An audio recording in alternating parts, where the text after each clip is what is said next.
Shalom, sahabat yang baik hati.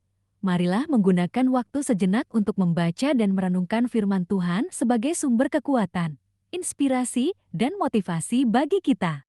Mazmur 66 ayat 1 untuk pemimpin biduan. Nyanyian Mazmur. Bersorak-sorailah bagi Allah, hai seluruh bumi. Nats renungan hari ini merupakan ayat yang dipakai menjelaskan makna Minggu Jubilat. Satu nama minggu dalam kalender gerejawi, tepatnya minggu ketiga setelah Paskah. Minggu pertama setelah Paskah disebut dengan Quasimodogeniti, yang artinya seperti bayi yang haus akan susu murni. Demikian gambaran orang yang hidup baru, yang menerima kebangkitan Kristus. Minggu kedua setelah Paskah disebut dengan Misericordias Domini, artinya bumi ini dipenuhi dengan kasih karunia Allah. Sedangkan minggu ketiga setelah Paskah disebut Jubilat, artinya bersorak-sorailah bagi Allah, hai manusia. Dan bisa juga diartikan berjubilem, yaitu berisi ajakan bersorak-sorai bagi Allah karena pembebasan telah nyata. Rujukan Nats Jubilat diambil dari Mazmur 66 ayat 1. Jubilat, kata ini berkaitan dengan kata Yobel atau Jubilum yang dirayakan oleh Bani Israel, merayakan tahun pembebasan. Tahun Yobel dirayakan setelah 7 kali tahun Sabat.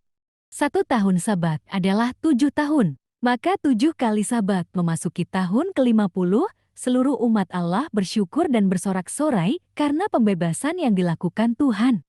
Pada saat itulah imam besar masuk ke dalam ruang Maha Kudus di Bait Allah, menyampaikan korban penghapusan dosa bagi umatnya.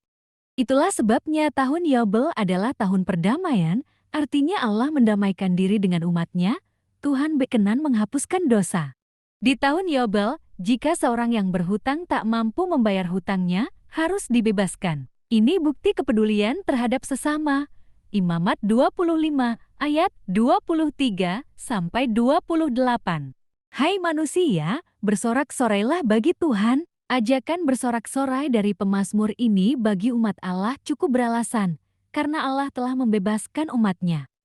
Sebagaimana Allah membebaskan orang dari kematian anak sulung di Mesir, Allah menerima kurban penghapusan dosa, dan manusia memperoleh pembenaran. Selain pembebasan kematian anak sulung, merayakan Yobel berarti merayakan kemerdekaan. Allah memerdekakan umatnya dari perbudakan Mesir.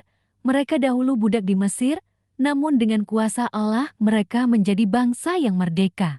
Itulah sebabnya pemazmur mengemukakan sejarah pembebasan Israel dari Mesir. Mazmur 66 ayat 6, ia mengubah laut menjadi tanah kering, dan orang-orang itu berjalan kaki menyeberangi sungai. Oleh sebab itu, kita bersukacita karena Dia. Sahabatku, pembebasan Israel dari Mesir merupakan peristiwa ajaib, hanya dialami oleh bangsa Israel. Tidak ada pengalaman seperti itu dalam sejarah bangsa-bangsa lain. Demikian dengan keajaiban-keajaiban ketika keluar dari Mesir. Atas semua itu, umat Allah harus senantiasa berjubilat. Merayakan Yobel sama dengan merayakan tahun pembebasan bagi setiap budak, pembebasan bagi ladang dan tanah yang selama ini terus berproduksi. Ada saatnya untuk beristirahat. Selengkapnya peraturan tahun Yobel ini dapat kita baca dalam Imamat 25 ayat 1-22. Bersorak-sorailah bagi Tuhan, hai umat manusia. Ini menunjukkan bahwa tidak hanya umat Israel yang bersyukur atas kasih karunia Allah. Satu hal yang tidak bisa kita lupakan, yaitu teologi pembebasan, perjuangan keadilan, dan persamaan hak-hak umat manusia tanpa diskriminasi, merupakan buah dari perjuangan pembebasan. Semua orang berharga di mata Tuhan, tanpa membedakan warna, status dan kedudukan sosial, namun hidup rukun sebagai saudara-saudari Tuhan Yesus Kristus. Sahabatku, dalam hidup sehari-hari, ada banyak alasan bagi kita untuk bersorak-sorai bagi Tuhan, sebagaimana nyanyian refrein Kidung Jemaat 439.